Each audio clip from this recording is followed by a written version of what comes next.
Hello, hello, hello, and welcome to this edition of the Jolly Heretic on Tour. I have a very special guest for you today, and that is, you may have heard of him, Count Dankula, who is a Scottish podcaster and general reprobate. So we've been a bit of a problem, you know. My people aren't here. I was literally sitting at the pub over the road waiting for the producers to come and tell me what to do. So I don't know if I'm doing this right. I'm looking at the camera. Apparently you do that. Is that how you do it? Yeah, I believe so. You do look at the camera, right? Yeah. But then you look over at the guest. Yeah, back to the camera. when you're addressing the audience. Addressing the audience, don't look at the guest, and when you're addressing the person, don't look at the camera. That's the. I got it. So thank you for coming. Thank you for coming on your London tour. So first of all, I'm asking. I mean, I liked Count Dankula when I was about 8 years old. Yeah. I think you're a bit younger than me. I think you're born late 80s, aren't you? Yeah, I do vaguely remember Count Dankula though. So is that where it came from, or how did Count Dankula manifest? But that was the original sort of inspiration for the name. It was actually my wife that came up with it because I was I decided just to make a stupid meme channel, not serious, just make silly videos with friends. And I did say to my wife, what would be a stupid sounding name for a meme channel? And she thought for a second and she said, Count Dankula. And I went, yeah, that's nice and stupid. So I just put that in, and that's where the name for the channel came from. My wife came up with it. Okay. And why did you want to start a channel? When did you start the channel? Whenabouts did you 2015, but it was it was totally not serious in any way. I just wanted to make dumb, silly videos with my friends and upload them. There was no aim to make a serious go of YouTube. I thought my videos were going to get 30 views max, right? And it would just be me and my friends, because this was just meant to be a little silly thing for me and them. Yeah, it wasn't supposed to go places, but it did. It did. Yeah. And so, I mean, there's not much. I must say, there's not much. Okay, you've got your basically hit piece Wikipedia page. Well done. But what did? Tell me a bit about your background. So where are you from in Scotland? Grew up in Coatbridge. You know, working. No. Well, it's basically in Lanarkshire, working class mining town. Shithole. This is a shithole. A shithole. Yeah. What is shithole about Coatbridge? I can remember the local priest getting mugged at knife point by two 14-year-olds. Yeah, that was in the papers, was it? The local priest? Believe it or not, that wasn't big enough to make it into the papers, because a lot more stuff happens in Coatbridge, especially back then. It's calmed down a little now, but, you know, the poverty of the place hasn't exactly improved. Sorry, can I cut? Yeah. Sorry, I can't see the timer on here. Oh, yeah? Oh, yeah, right, bollocks. Right. Back in, cut. Okay, bollocks. Shit, fuck. It's too. I can't believe I didn't see that. That's very embarrassing. I've interfered with the flow. I've interfered with. I had him on the ropes. And he was about his poverty and about all the deep fried heroin and whatever that he was consuming when he was a boy, which you did presumably. Yes, just a little. Yeah. Basically, the two options at school for school careers was what the skag and the paedophilia. Yes, essentially. Yeah. But that is Scotland's now. I mean, the skag and the paedophilia. And they were like, Mihan, what do you want to do? And I want to be a YouTuber. And you're like, no, it's the skag and the paedophilia here. Those are your options. Don't be here with your high and mighty ideas. It's the skag or the paedophilia. Which one are you going to go for? And then, what about a YouTuber? No, skag or paedophilia. Which one did you go for? Skag. The skag, yeah. Fair enough. I mean, the paedophilia would be more, yeah. So Coatbridge was not a nice place. And so did you do hires or anything, or did you was it sort of the? I done my hires. I went to college and I went to university. Where did you go to college? I went to Coatbridge College. And where did you go to university? University. I went to Glasgow, Caledonian. Okay, all right. What did you study? Computer games design. As you can see, that career didn't exactly pan out. It was just unfortunate timing, because literally as soon as we all graduated and got our degrees, you know, there's about per year 3 jobs in the gaming industry in Scotland, but just as we all got our degrees, there was a studio in Aberdeen called High Res Studios. They went bankrupt and shut down, so there was a few hundred seasoned veteran game developers that were now in the job market. Now moving from Aberdeen down to Glasgow, the next biggest. Basically, fresh university graduates didn't stand a chance against them.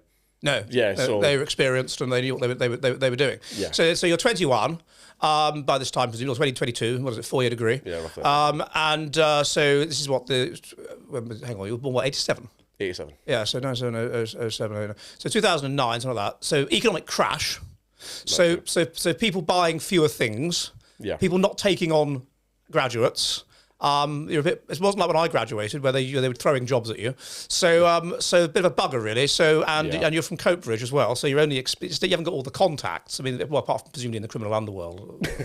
Essentially, yes. It's hard to avoid that when you grow up in Coatbridge. No. And it's all sort of projects. What do you call them? We call them schemes. Schemes. That's it. Yeah, scheme. schemes. Were you brought up in a scheme? Yes, I was. Yeah. So what did your dad do? My dad was actually a firefighter. Oh, that's quite a lot of money. He's retired now. But they have good money. They wouldn't get a council house. Eventually, it was because we still lived there for like years and years when he got his job and stuff like that. But then as he started to climb, like in the fire service, that's when we moved out. So you know that film Sweet 16 that came in about 2000. I do remember that Glaswegian movie. Yeah, that was a great film. It was a good film. They had to subtitle it at first in England because people couldn't understand it. Yeah. But I watched it in Aberdeen. I was at university there, and they didn't subtitle it. You just had to watch it. And I went with a Glaswegian friend. He thought it was brilliant. It's a great movie. It's fascinating. I mean, you think to yourself that Britain is a civilized country, but yet it's got areas like genuine. I mean, did you see things of that level? I think the vast majority of Sweet 16 was filmed in Greenock, and Greenock That's right. As far as areas with poverty goes, Greenock is one of the worst. That was a area outside of Glasgow where essentially people that were released from prison or people who were in a little bit of trouble, whenever they wanted a council house, let's get them out of the city. Right. Put them away over there in Greenock. But as a result, obviously, Greenock became, one of the worst. But everyone's drinking and stealing and taking drugs and essentially. So is that Coatbridge? Is that what? Coatbridge was like that because we had a thing called the time capsule which was like a swimming pool. That was like the idea of entertainment for all the youths in the entire town. But I mean, after you go for like the 8th time, it gets a little bit old. So yeah. But you went to university though. Yeah, I went to Polytechnic. university, But would you say that you had more sort of advantages than most people from Coatbridge, or did just your parents were more sort of pushing you, or you're just cleverer, or what? I think it was just I had a little bit more like drive because I know that obviously you can't just like graduate high school and then just I'm going to land in a 6-figure job. It doesn't work like that, unfortunately. Like you need to put a little bit of work in. You need to get a little bit of education, like under your belt. And I did do that, and I thought, I'll just do it in video games design. But obviously, I should have done more research into that actual job market because jobs in that just don't go in Scotland. You have to move abroad, but the problem is the entire world are also wanting to move abroad for the that is a problem. That is increased as we notice where we are now. Although in other parts of London even more so, as we notice in Roehampton or whatever, it's fairly not English. As I noticed at Heathrow Airport when I flew in yesterday, and all the people that greet you are not exactly stereotypical British people. I was in Bethnal Green the other day. Why on earth did you want to go there? I had a comedy show. Oh, okay. Well, yeah. It was. It's funny. We played Spot the White Person. Very difficult game. Very difficult game. Yeah, you've got to be observant. Oh yeah, absolutely. Yeah, you need to have a keen eye. You got to You got to keen as mustard. You got. No, he's mixed race. Is it? No, he's Italian. Is the jury still out on the Italians? I believe so. I was watching Balkan? I was watching The Godfather the other day, and when they let them into America in the 1920s, there was a debate over this, and over Finns as well. They used to call them China Swedes. China Swedes. Yeah, and it wasn't accepted that they were white. It wasn't accepted that they were white till after the war. So you're like, you'd be playing spot this. No, it's finished.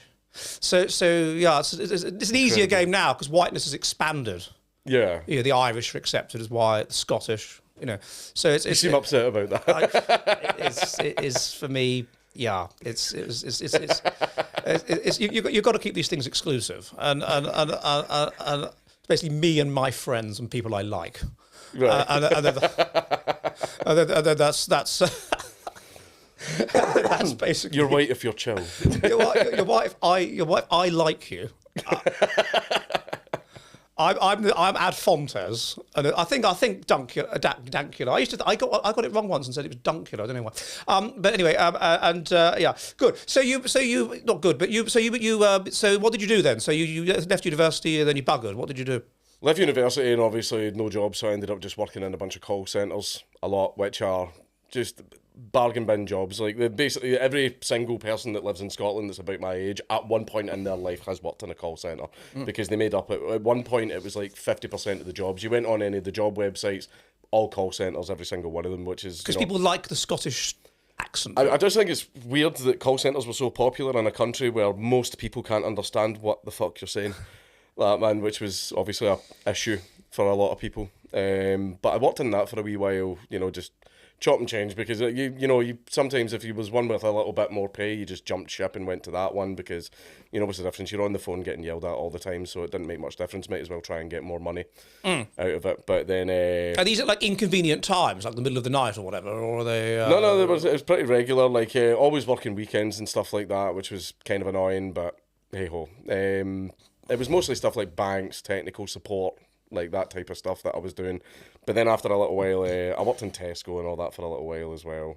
Just like stock control, just basic stock room, counting things. I counted boxes in a big warehouse. So all that mathematical skill that you need for programming, and you're putting it to excellent use. Yeah, it's a common thing. Like you're getting loads of people that are going to university and getting these degrees, and they are very qualified to an extent, but there's no jobs. Oh, there's no job. I mean, my Uber driver on the way here was Polish, and he has a degree in philosophy from a Polish university, and is an artist, and was showing me the art that he exhibits and whatever, and was a novice monk, and he's driving an Uber. There's lots of wasted talent. So that is wasted talent. I mean, he was a very good driver, and it was an interesting half-hour chat, I have to say. I mean, if Uber's got involved tipping, I would have tipped for that. But it was come on. I mean, this guy could be doing more. It's a bit of a problem. So was this rather soul destroying? Did this make you think about the nature of life and contemplate reality and darkness and death and that kind of thing? Oh no, absolutely. I was wondering why there weren't more and decent jobs all the time, because I was always on job websites looking for the next big thing. Some employers get a bit finicky about that. You were only at this place for 3 months. Why was that? Oh, because something better came up. Oh, that's not good. Well, pay me more then. Yeah, we want someone that's committed to an extremely dull and soul-destroying job. Yeah. Oh, minimum wage, and it's Well, basically, see, if every single job is minimum wage, I'm going to go for the easiest job because I make the same money at the end of the day. Which is why I ended up going into security. First, it was static security, like garden building sites and stuff like that. Basically, you sat in a little cabin and watched movies for 12 hours. So you see the stereotype you see in movies of the security guard with his feet up, not paying attention. That was me. Yeah, like in Human Centipede 2. I haven't seen any of the Human Centipede movies. Oh, you should. I know that the first one's considered quite a cultural. Film. Oh, you got, and I couldn't believe it. It's such a bizarre idea. I only found out about it via the South Park satire of it. There was a South Park episode that I've seen that Human Centipede, and I watched that and I thought, wow, what a hilarious episode of South Park. And then I realised, no, it's actually satirising a real film that exists. Yeah. That someone beyond Trey Parker or whatever his name is came up with this. He's actually on the wall there. He's been in this room. Has he? Wow. Has he been in this room? Yeah, he has. He's breathed the same air. Well, no, not really the same air. That's nonsense. But you know what I mean. Good heavens. Who else is on the wall there? It's not really relevant. Not relevant. Getting off topic. Now, before we continue with our video, I want to share something very exciting with you. If you have been following my content for a while, then you will surely have heard of The Bell Curve by Charles Murray and Richard Herrnstein. The Bell Curve was one of the most important books in IQ research ever, and even though it came out in 1994, it remains a milestone in this area of research. It actually got both of the authors cancelled because they were not prepared to be silent about the important issue of race differences in IQ, which of course are largely genetic.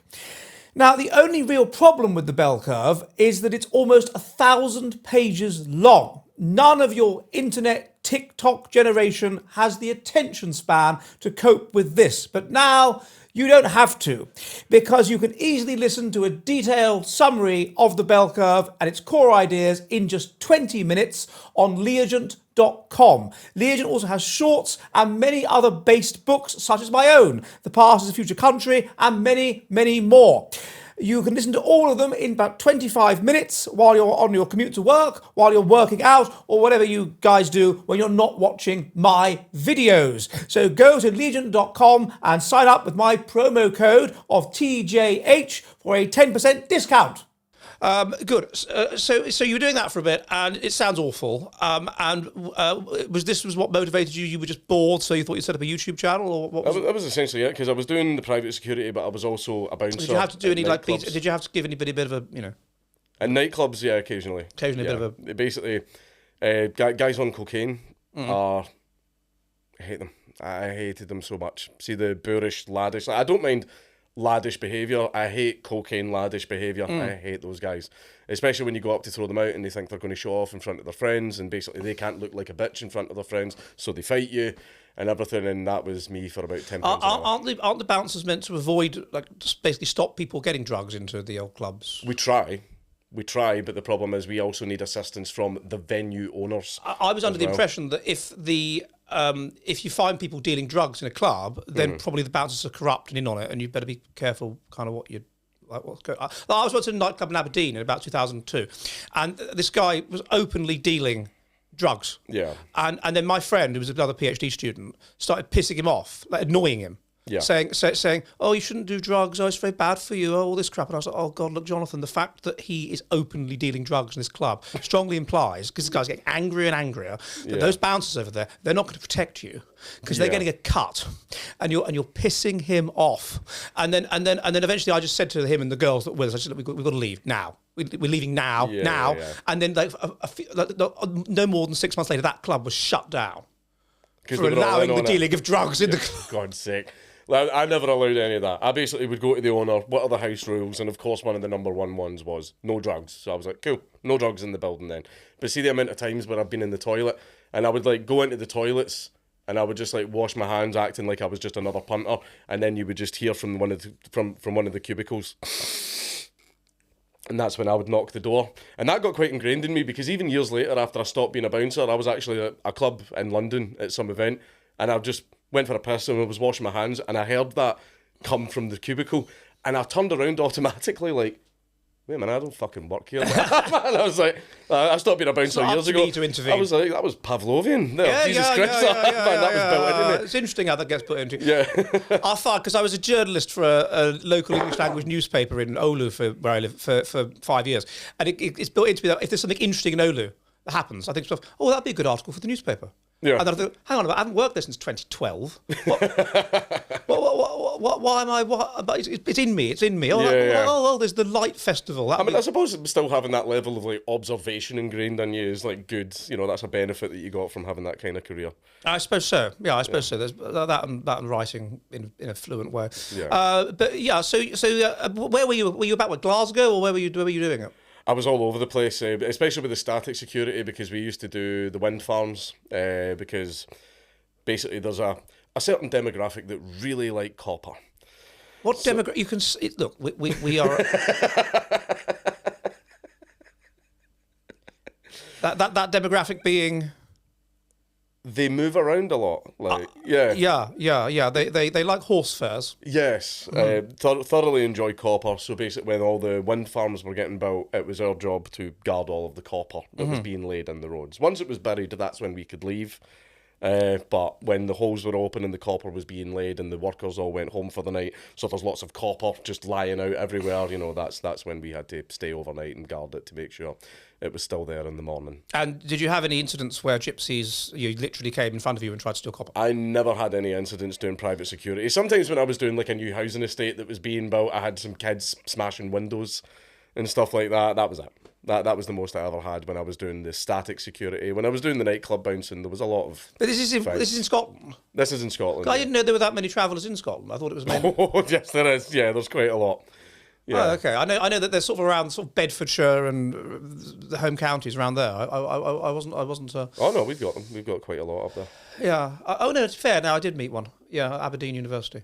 Yeah. Okay, but that's irrelevant.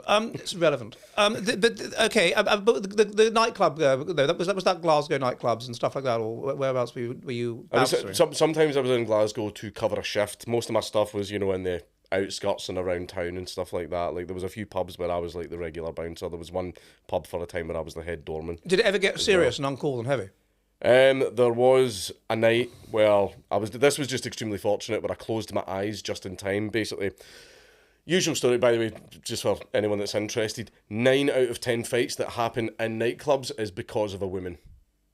I'm not Because so, of all that. as an Yeah. evolutionary psychologist, this doesn't surprise me. Yeah, basically, you know what it is. All those pheromones in the air, everybody's drunk and on cocaine. Things happen. But basically, Two men rivaling for a lady. that essentially is what it was. Basically, a girl turned up with her new boyfriend. Her ex-boyfriend was there. He went up and said a few things. It all kicked off. Basically, two groups of people charged at each other. You know, it was like that Kingdom of Heaven scene, just two sides of the club, and there was only three of us. Like so we're Braveheart. Yeah, so we're in the middle trying to break everybody up. And one of the guys was a big lad. He was about 6'8". He was massive, so he was doing very, very well in the fight. But unfortunately, he was doing a lot of damage to people, so we ran in to try and take him and get him outside. But what happened, I can remember seeing this, it was like slow motion. I seen the woman in question run and like used a table and chair as a stepping stone to like leap through the air. See, like Space Jam, remember the end of Space Jam where Michael Jordan's arms just extending right out, the big slow motion slam dunk? She was doing that, except it was a glass onto his head, like that. So, Onto his head, onto the ex-boyfriend. onto the ex-boyfriend's head. Oh, good on her. But basically, I was in front of him, so see, when the glass smashed on his head, luckily I just shut my eyes just in time and all the glass hit me in the face. Oh, And fuck. all that, and I remember it hit me, and I kept my eyes closed and started doing that, going, shit, there's glass like in my face, and it was little. It wasn't even big. It was the little tiny bits, and I was like, I can't let any of that get into my Sort eye. of mini Hellraiser. Yeah, but I turned around and I had my eyes closed, and I was like that, and that was when that actually helped stop the fight, because apparently everyone that was fighting seen that, and everyone went, oh fuck.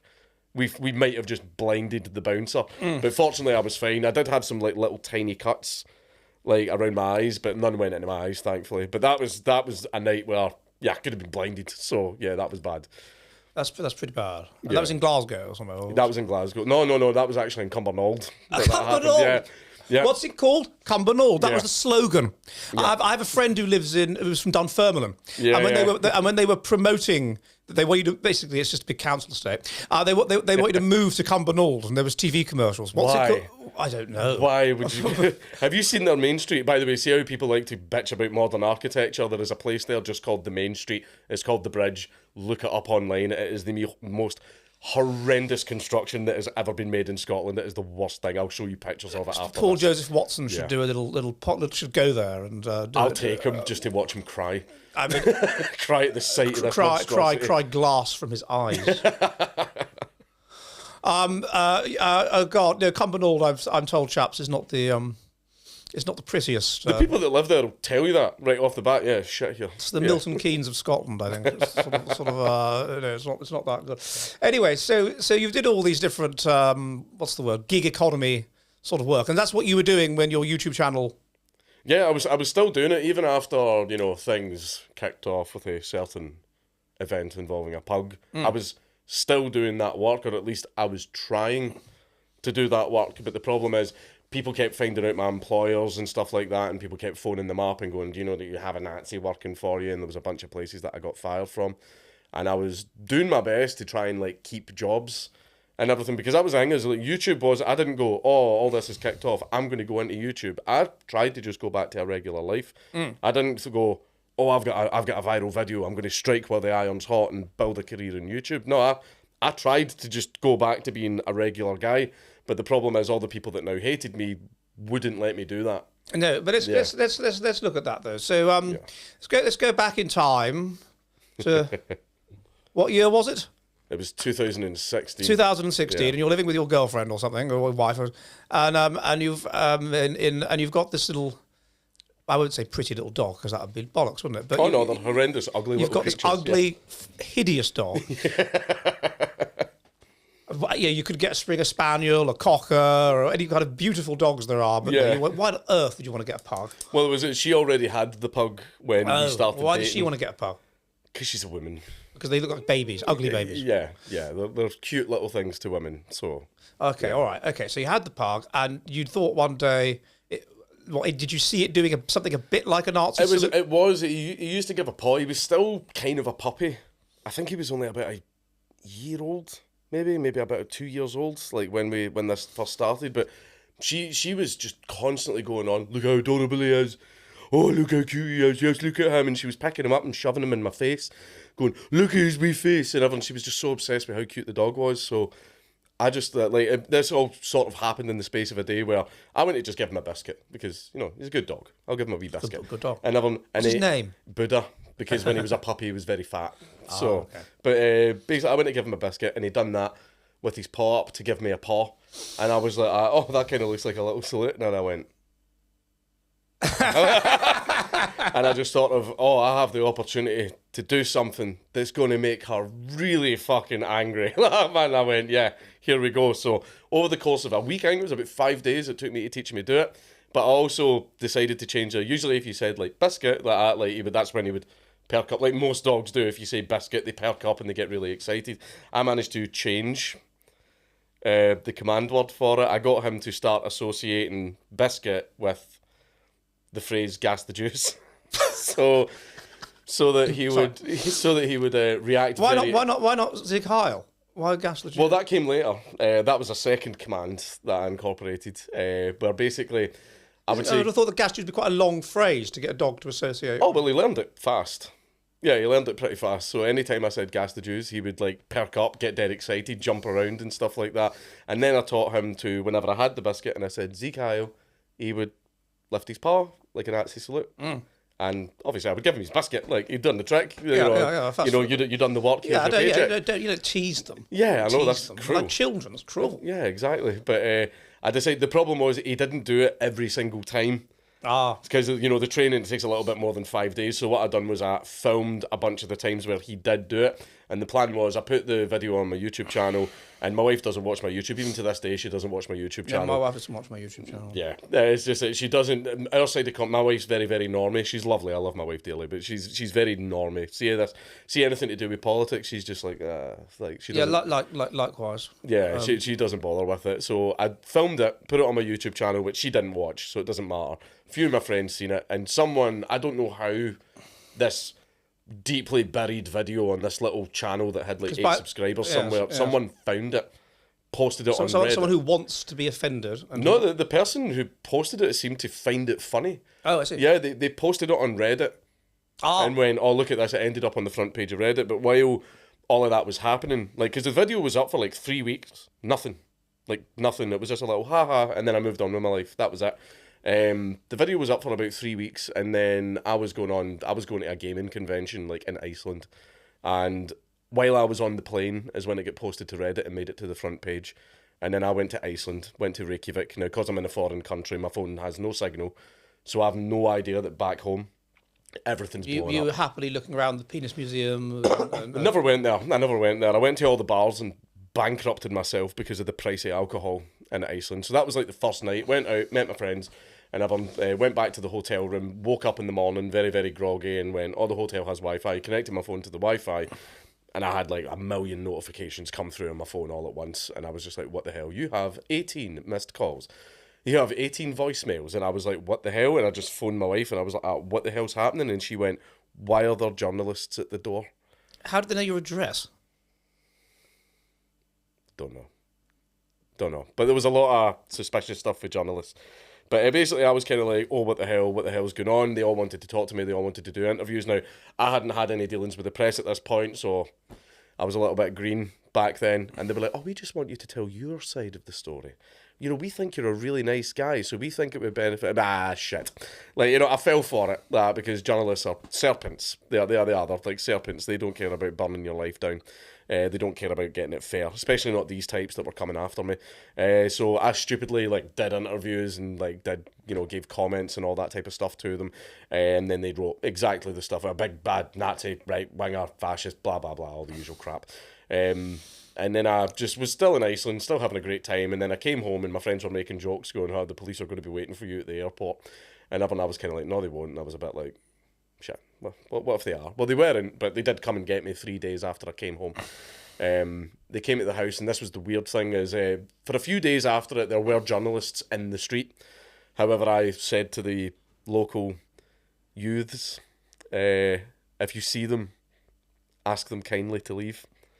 So and ask them kindly in Scots. Yeah, it means a different thing from in English. Yeah, so they got rid of them. They got rid of the journalists. So there was no journalists for days. I was constantly cutting, twitching, seeing who was out there, seeing if there was anyone sitting in a car down the street and everything like that, which at one point there was, but we moved them on. But no journalists or anything for days, and then all of a sudden, knock at the door, it's the police. And they came in and went, I imagine you know why we're here. And I was like, yeah, I've got a pretty good idea. Tickets. Yeah. So they basically just flat out said, well, we're here to arrest you. You're under arrest. Now, that I find amazing. Yeah. I mean, that's the Orwellian society we're in. That's the complete lack of free speech that the subhuman scum that voted for New Labour ever have helped to bring about, because I cannot understand how it is inciting racial hatred or anything like that to teach a dog to raise its paw in response to saying Zig Heil or whatever. I mean, gas the Jews possibly, but Zig Heil, or even that, no, it's meant as a joke. I cannot comprehend it. How the law, anyone can. And we've just had a case about free speech like this in Finland, where a woman called Päivi Räsänen, who used to be the Interior Minister, was been prosecuted twice and failed to be convicted because she posted a quote from Leviticus on Twitter about gays. Oh, that one, right? Okay, but that's freedom of religion. And the law in Finland is that you can't basically insult a minority, a protected minority, and that includes homosexuals.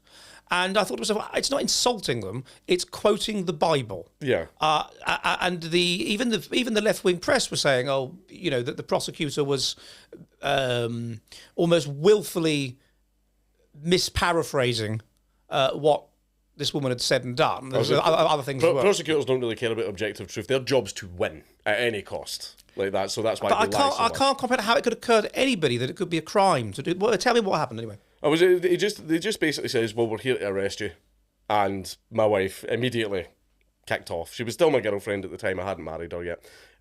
So she kicked off. She was very, very upset, which upset me because it wasn't my first rodeo. I've been arrested a bunch of times. She didn't want, like, for example, the pug to come to your wedding. No. The pugs were at the wedding. They were there. They weren't told. They weren't incited to do the little zigzag. Some guests were coming up and getting them to do it. Yeah, but it's funny. But ended up, I got arrested, and this was the weird thing. No journalists for days. And then I went outside, loads of journalists, all taking my picture.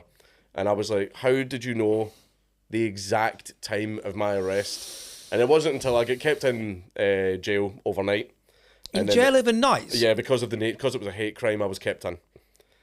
Which as if you were a danger to society or something. It was hilarious though, because see, as I got taken down to the station. It was Coatbridge police station. I get kept in a cell and everything, and it was a really amusing night because I used to get arrested a lot when I was younger for fighting. Right, Coatbridge, it's just what happens. Right, never convicted. Hang on, if I may. Yeah. I've never been arrested. You might not believe it, but I genuinely have never been arrested. I'm quite fascinated to know how on earth you got yourself into a situation when you were younger, where you've been arrested not just once but more than that. I mean, why? Fighting. Why did you do that? I can't even remember what most of them were about. It was usually someone said something about me that I disliked. Right. So why don't you just why not you just see the red mist and have to smash their face in? No, it was just the way things were done back then. If you had a problem with someone, you had a fight, then you both got up, shook hands if you wanted to. If that was considered resolved, and then that was it. The problem was finished. Why not just have a little conversation? I don't know. It was just the way I saw everybody else doing it then. So that's just the way I did it.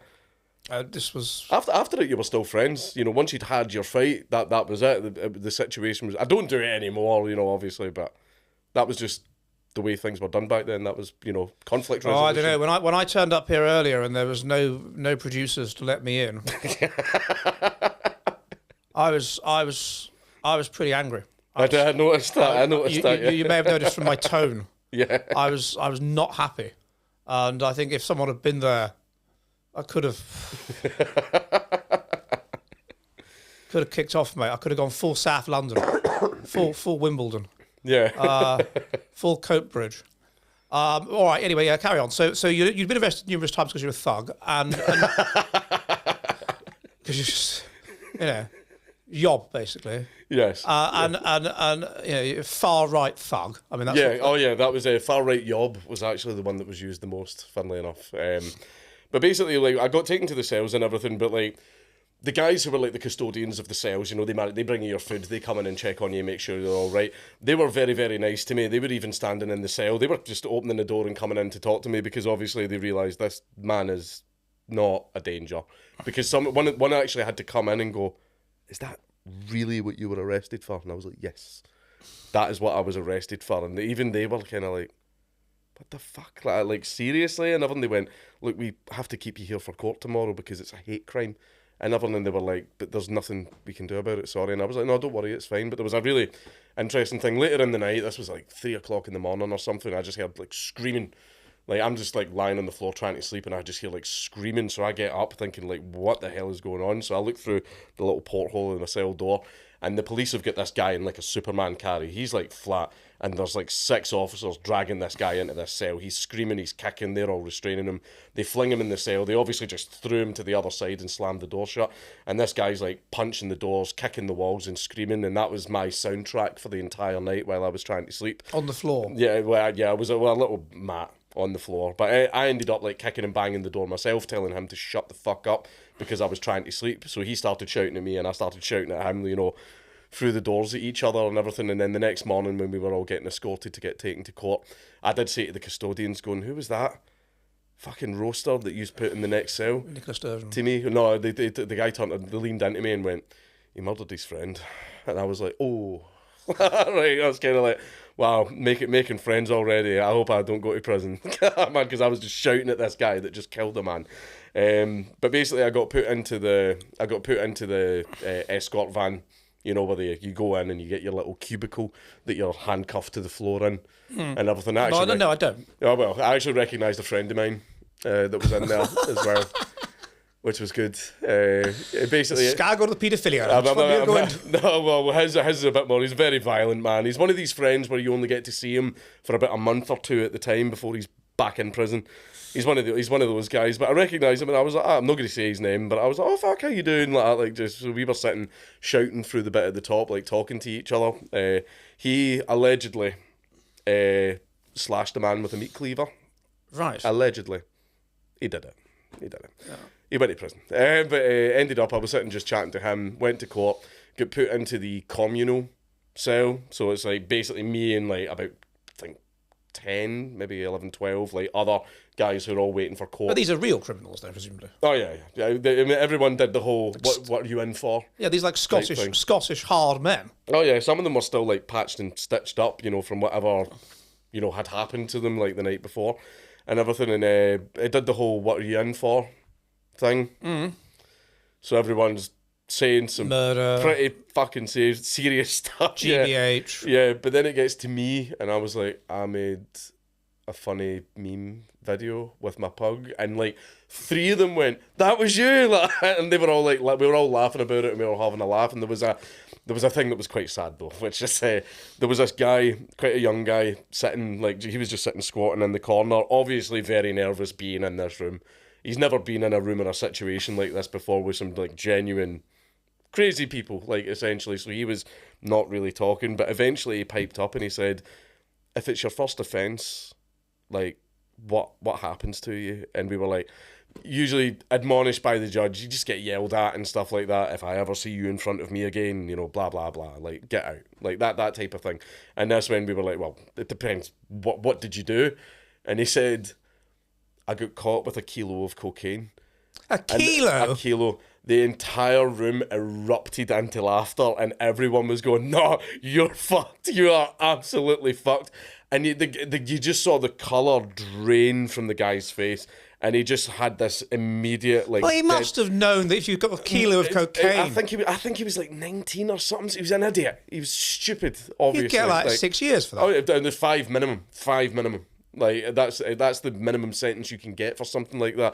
So he just stared at the ground, and you just saw his eyes glaze and just the colour drained from his face. And some people tried to be nice, like, well, maybe not if you've got like a really, really good lawyer and all that. But we were all looking at each other like, no, he's fucked. But I was essentially just immediately released after that. I didn't even have to go up to see the judge. I get granted something, I forget what it was called, where basically I just get immediately released and then I get my court date in the post and all that. So basically, some of the guys in the room weren't very happy when they just came in and went like, Mark Meakin, you can go. And I'll turn around like, bye, like, because some of these guys were looking at like 7, 8, 9 years. Certainly our 19-year-old a kilo of cocaine. Oh, friend. yeah, definitely. But then after that, it was got my court dates, and every time I went to court, I was surrounded by journalists all the time, and every time I sneezed or farted, it ended up in the papers. I had journalists harassing my family as well. I even had them phoning like my gran. So your wife, do you mind my asking? Yeah. And we can cut this if he doesn't. Yeah. She's a normie, you said. Yeah. And this is obviously going to be quite difficult for her.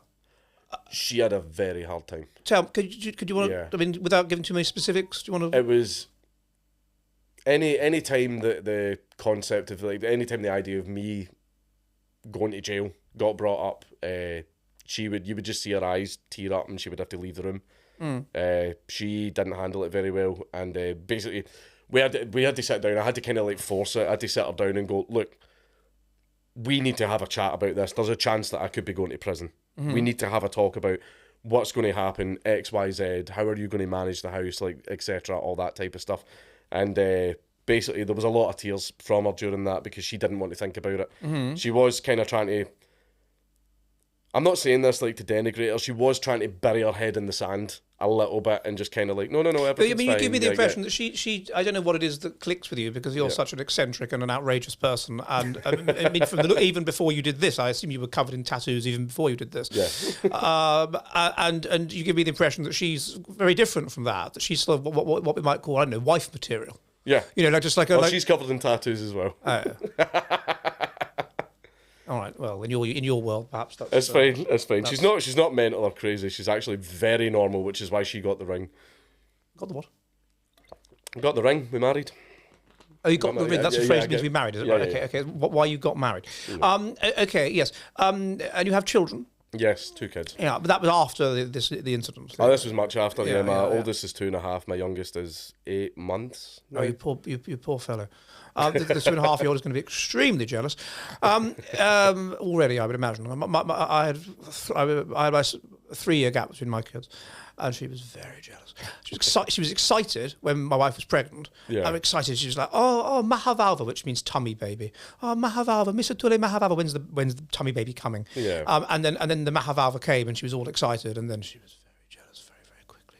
And she said, "I want it to be just like it was. I want it to be me, Daddy, and Itie." Which was mother. And we thought, oh no, we shouldn't have had enough. But then I'm an only child, and if you don't have at least one child, 2 children, then you're basically putting all the pressure on one child to do all the looking after the elderly parents, and also you're basically allowing the death of your people. So that too. I'm doing my best to save the white race. Yeah. So she must have been. I mean, were there lots of arguments? I mean, It was a very stressful time. It was like very, very stressful, especially because all throughout it I couldn't get work. So she was still working at the time, and so she was basically having to support me. I was trying to like make some money here and there where I could. It was just like odd jobs. Like very occasionally I would get a text saying, "Oh, we've got a security gig, which you can do because it's static security away out in bumfuck nowhere. No one's going to see you. No one's going to recognise you." So basically, some of the security companies I was still sort of working as like a contractor, not officially on the books.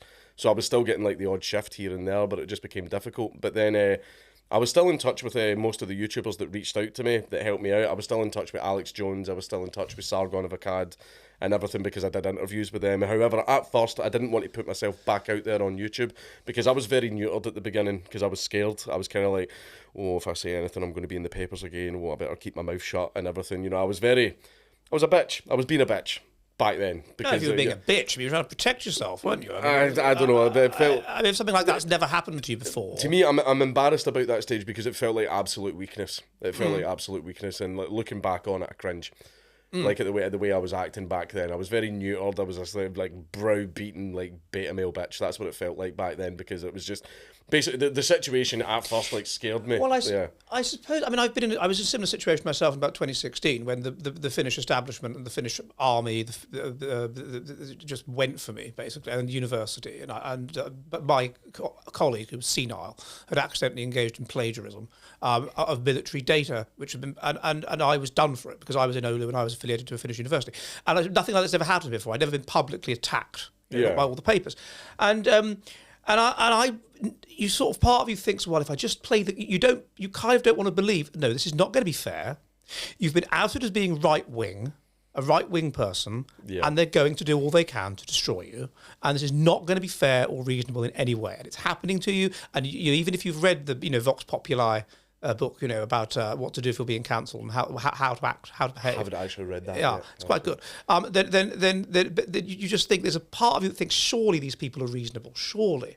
And no, they're not. Yep. And I guess that's what the situation you were in. You're kind of almost hoping naively that they're going to be fair, aren't they? That's what I thought. I thought, oh, but maybe if I'm nice and I show everyone I'm a nice guy, everyone will read bullshit. They're not interested in that. They want to see if you actually try to be nice. They fucking hate that. They want you to. You're showing weakness. Yeah, exactly. So you're basically you're showing the cougar your neck. You're going for it more. Yeah. They're sending blood. These people are vultures. They're predators. They want to kill their enemy. If their enemy shows weakness, they go for him more. I think they almost respect it if you stand up to them. They're bullies. Yeah. And they almost respect, like these people that you might have had fights with when you were younger. They're bullies, and you almost respect a person you're fighting if they fight back. Yeah. If they don't fight back, then you just you're nothing. Yeah, but it took me too long to just, before I kind of realised, fuck these people. I'm not going to try and find some middle ground and stuff like that with them. I just got to the point where I went, nah, fuck it, I'm going to make whatever videos I want, I'm going to say what I want.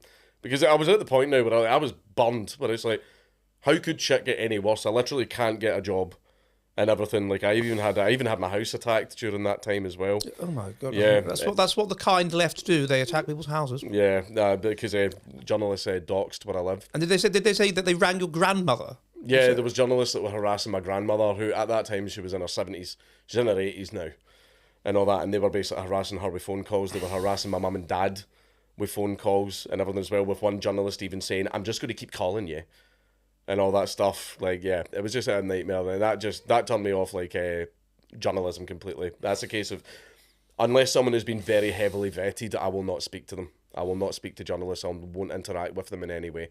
The only time that I'll actually sort of do that is, see if there's a chance for me to go on TV and preach some free speech. I'll absolutely do that, and everyone, because I like letting everybody everyone at home know that if we don't have that, then we don't have any kind of society whatsoever. But we don't have free speech if you can't make a joke with a dog. Yeah, exactly.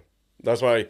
So that's just basically what it ended up becoming. I did YouTube for a while, and back then it was all the SJWs, am I right, guys? That type of stuff and everything. But that was just very blackpilling, because it was just, here's why free speech is fucked this week, or this country just passed this law, and it was just blackpilling, because it was just worse and worse and worse. Things were just progressively getting worse, and then, as progressivism does. But it ended up getting to the point where I decided I'm going to do some fun content. I'm going to just do videos about crazy people from history or whatever, and that's when I started my Absolute Mad Lad series, where I just spoke about people from history. A lot of people mistake me calling someone an absolute mad lad as, oh, you like this person, this is a good person. No, there are good mad lads and there are bad mad lads. The thing they all have in common is they're a bit fucking mental. Mm. Yeah. Well, I first heard that phrase, mad lad in Aberdeen. Yeah. And I got the distinct impression that it was neutral. I mean, you could be a good. If you're using it in common parlance, you're usually saying it like, "Oh, big jump! Oh, you mad lad! What a mad lad!" like that type of thing. But no, it's just, they are people that are insane. For example, we've got funny ones like Mad Jack Churchill, who basically during World War II stormed the beaches playing bagpipes, and the Germans apparently refused to shoot him because they thought he was a poor man that had gone insane because he's running up the beach playing the bagpipes, and the Germans were like, "What the fuck? Who is this guy?" So they ended up not shooting him. But then you get bad mad lads like Uday Hussein, who was just cartoonishly evil. He used to drive around Baghdad looking for weddings. Yeah, that's right. Where he would steal the wife, abduct the bride from her wedding and rape her that night. It's like, I don't know what it is. It's like, you have to try to be that evil. You have to go out and actually try your hardest. So he was in Mad Lads, but he's not a good man. He's one of the most evil men that have ever lived. Yeah, so that's why I ended up doing that series, because it just gets interesting. It's interesting, sometimes it can be a study of evil, sometimes it's a study of heroism or something like that, or sometimes it's just a truly funny story. One Mad Lad I did was Ken Allen, who was an extremely intelligent orangutan from the San Diego Zoo, who escaped all the time. He was very clever and he was able to outsmart the zookeepers. and he escaped all the time, but he had a problem with another orangutan called Otis, and he used to escape from his enclosure to go back to Otis's enclosure, where he was found hanging above the enclosure throwing bricks at Otis, while Otis was like screaming at him because he couldn't reach him. That was a hilarious story. That was a funny one. So that was really fun to make. I haven't seen that. I should look into that. So anyway, so they moving back to the prosecution. Yeah. So you get yourself an advocate, and presumably at great expense. Yeah. And then what transpires? Ended up just all the way through the trial. They had the funniest part was this really damaged the prosecution. Is the prosecution was trying to say, see how if we just went in and argued free speech off the bat, we probably would have won the case. So the prosecution's technique, so that we couldn't do that, was he was trying to drive it home like he meant what he said. This was a Trojan horse for his actual views. And he even at one point he said the phrase, picture stadiums and stadiums full of people, and he wants to gas all of them. And like we were sitting there like, what the fuck, man? Like, where's this coming? But that's prosecutors, that's their job, they make things up. So he was saying he meant what he said, so we couldn't respond with, but that's our free speech, because direct incitement to violence, unfortunately, isn't covered under free speech laws in Britain. So basically he was doing that so we couldn't make the free speech arguments. So we basically had to constantly try and prove throughout the trial that, no, that's not what I meant. It wasn't true. It wasn't a serious statement that I was trying to encourage people to kill Jews. But the prosecution kept us locked in that argument the entire time.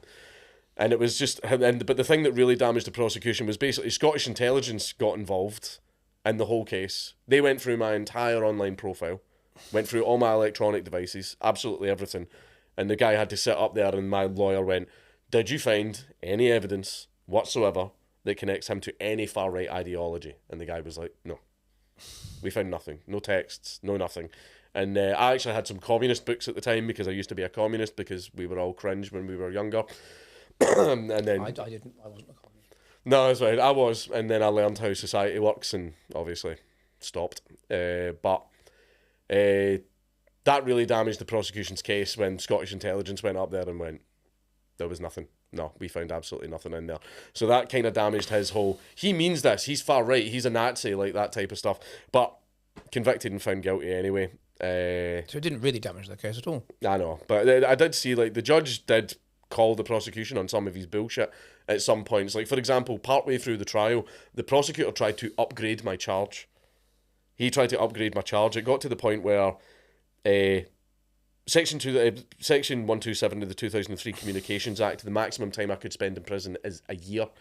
But the prosecution tried to upgrade my charge to something like racially aggravated abuse or something like that, which could have seen me in prison for up to 5 years. And and that was extreme, but the judge even turned around and went, no, you're not doing that halfway through the trial. And he had a go at the prosecutor for even trying to attempt that. But that just shows the scale that they were trying to do. Like, they came right after me. Like, and they were trying their hardest to get me sent to prison. But I got to the time where I was actually going to get the verdict. I got found guilty, obviously, but that was decided before the trial was for sure. But think what message it sends. There's a difference between, you and, well, to be fair, if we go back to 2008 or something, the person, Tommy Robinson, was just like you, just an ordinary chap from a lower middle class or working class background, doing an ordinary job. Yeah. And the bit of the difference is that they started going after him because for whatever reason, for whatever talents he has or whatever, he's managed to. He established this movement and he became very prominent and was a thorn in the side of New Labour and or whatever. To the point where he now gets arrested in pub, for being Tommy Robinson in public. You're charged with being Tommy Robinson. How do you plead? Yeah. Whereas what you're dealing with there, it's just basically, I don't mean this in a pejorative way, but at that time anyway, just an ordinary Scottish bloke. Yeah. Who works as a security guard or whatever, and we are going to make an example of him. And that's all I should ever have been. Like, seriously. We are going to show society. We're going to basically. There's so many people probably doing things that they would consider crimes. Yeah. But this one happens to have become prominent. He's made that mistake. It's not even his mistake. It just happens to have become prominent by chance, and we're going to use this to create a chilling effect on any ability to discuss anything in Scotland that dissents from what the right-thinking man in the street is now supposed to think. Yeah. Which changes all the bloody time, by the way. I mean, if you go back 30 years, the right-thinking person, you could sue somebody for saying you were homosexual. Yeah. Because 30 years ago, even though it was legal to be gay, it was considered to be defamatory because it was like the right-thinking person thought this was a very bad thing. Yeah. Now you can't sue someone for saying you're homosexual. It wouldn't go anywhere. But the right-thinking person, we're going to show that right-thinking person basically that they need to shut up. Yeah. And think very, very carefully before they the problem joke. Yeah, the vast majority of people, like, in Scotland, like, there are right-wingers in Scotland. Did you know that? There's actually quite a lot of them. Because they do this thing where it's like Tories, Tories, Tories, Tories. And basically in Scotland, if anything good happens, it's the SNP. If anything bad happens, it's the Tories, who haven't been in power in Scotland for a very, very, very long time. Right? But it's just a case of... But there are still right-wingers out there, but they don't discuss their politics at work. They don't discuss them in the pubs. They don't discuss them in the street because they're too afraid that someone, some little person's going to go and tell the Stasi, or this person said some spicy things about immigration, their employer finds out, and that's them in trouble. And I get emails like that all the time. All the time. My employer found out my politics and now I'm in trouble. And all that, which is constant because we did get to a point of, or you're right wing, you're against immigration, or you're not allowed a job.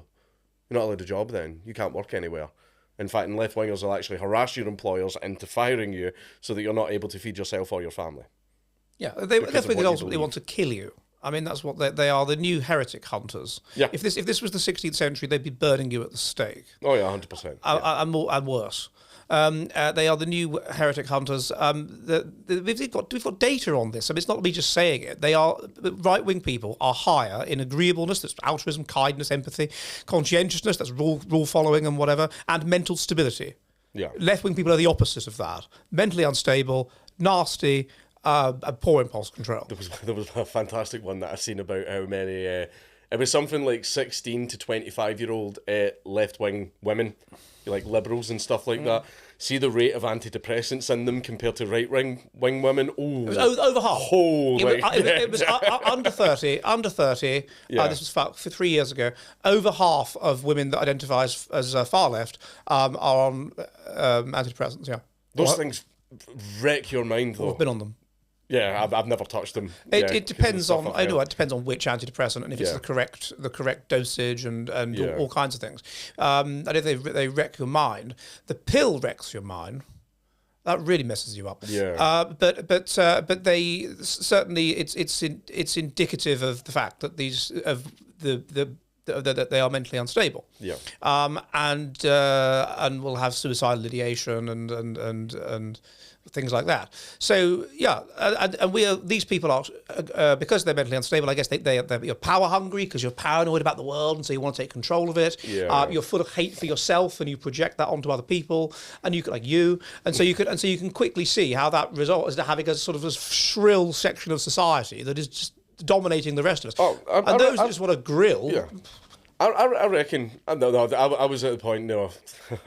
I've went through a great political transformation over the last few years, definitely. But I definitely think if you put a big red button in front of them and says, if you press this button, right-wingers, all their wives, families, children will disappear from the earth, these motherfuckers would all press it. They would all press that button a million times. They would if they could get rid of us, and I think in the end that's the plan. But the problem is that the problem is that they need them. Because the way that they feel a sense of self-worth is by saying, I'm morally superior to these people. Yeah. And so when you get rid of them, and I noticed this, when 15 years ago or something, when the British National Party was basically neutralised and made irrelevant, then Hope Not Hate, who had previously not bothered campaigning against UKIP, suddenly were turning up and harassing Nigel Farage. Yeah. That's now the new far right. And eventually, if you get rid of UKIP, they'll start harassing the Conservative Party. And eventually, if it's there's just the Labour Party, they need to harass somebody because that's how they feel good about themselves. Because they're bullies, they're weak people, that virtue signal. I've always had this sort of theory where it's. See how you got like psychopathic killers, your Jeffrey Dahmer and your Ted Bundys and all that type of stuff. They just had like a desire to do like awful things. I think in the age of the internet, where everything is about likes and retweets and online popularity, people ended up growing a massive ego, like psychopaths often have. Psychopaths are usually very egotistical and concerned about like other people's impressions of them. I think these people are psychopathic and have a desire to inflict pain and suffering on others, but they don't want to look bad when they do it. So if it's like, oh, but I'm doing it against racists, that to the wider public makes them look good. So they still get to enact out their psychopathic desires, but the ego remains intact. Yeah, it's narcissism with psychopathic traits. They cross over. And there was a study on that they're high narcissism, they left. Because if you're in a left-wing society, if you like getting people telling you you're great, you're insecure, you're mentally ill, you feel terrible, you want to kill yourself. So you deal with that by creating a false self, which is, oh, I'm perfect, I'm morally superior to other people. Yeah. And then how can you prove you're morally superior to other people? You can attack these bad people that actually manifest traits in yourself that you don't like.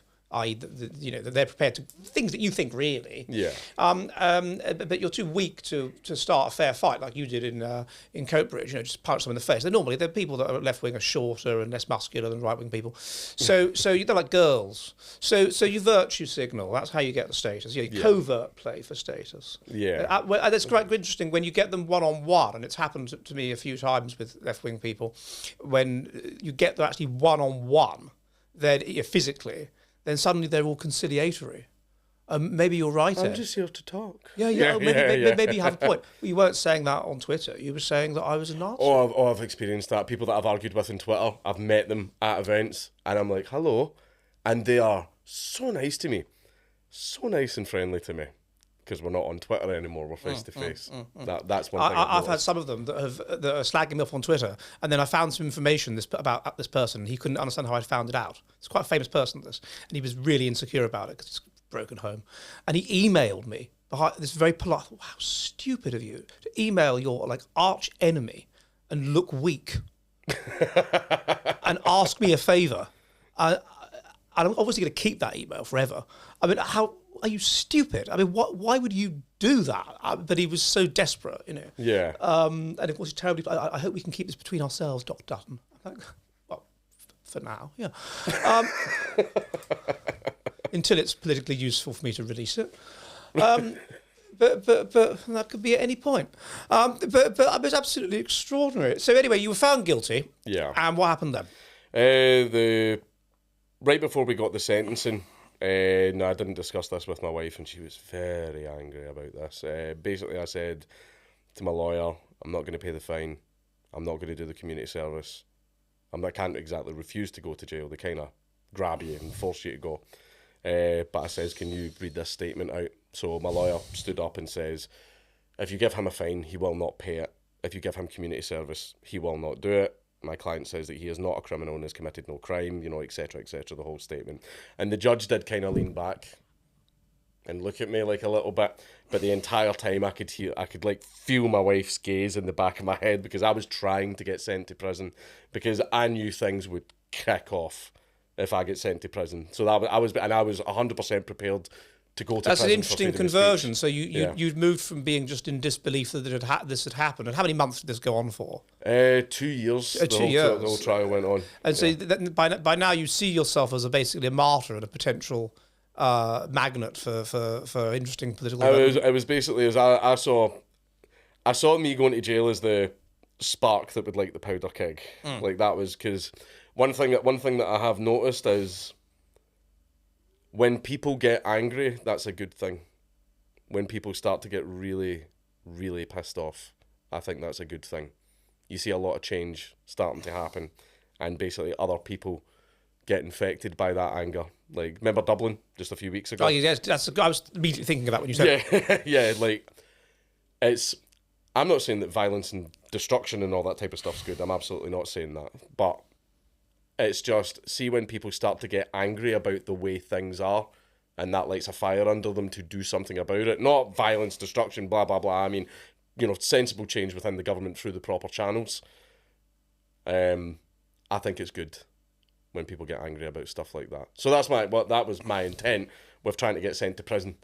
But the judge did look back at me, call my bluff a little bit, and just fined me £800. So I walked out, I left that day.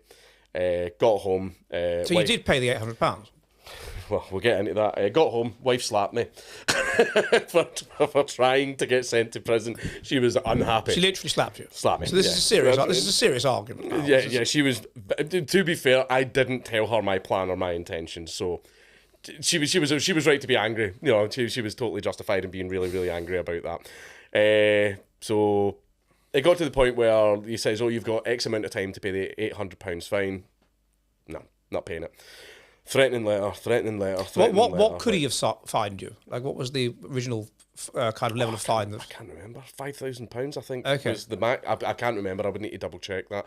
But basically, I was getting threatening letters, and see, just to prove that this wasn't about money. By this point, my channel had built up a little bit, and everything. You know, I'd grown a little bit of an audience by this point. So just to prove that it wasn't about money, I donated £800 to Glasgow Children's Hospital. Canny.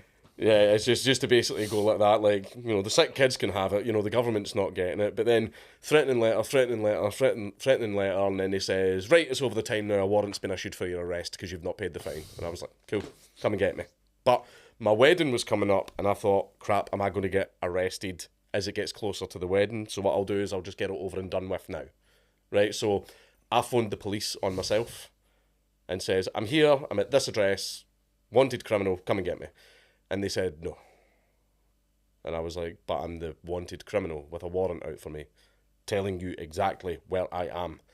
And they said, yeah, well, you're not violent. And I was like, oh, well, I might make a meme. Ooh, like that, you know, come and get me. And they went, no, we're not going to come and get you until your name comes up in the computer. And I was just like, okay, whatever then. And then woke up one morning to my wife going, why did none of the bills come out of the account? And I went, what? And I looked at the account, fuckers just seized it from my account. Now, my lawyer went apeshit when that happened because my lawyer says legally they are supposed to tell you and notify you. Are you ready for the future of the West?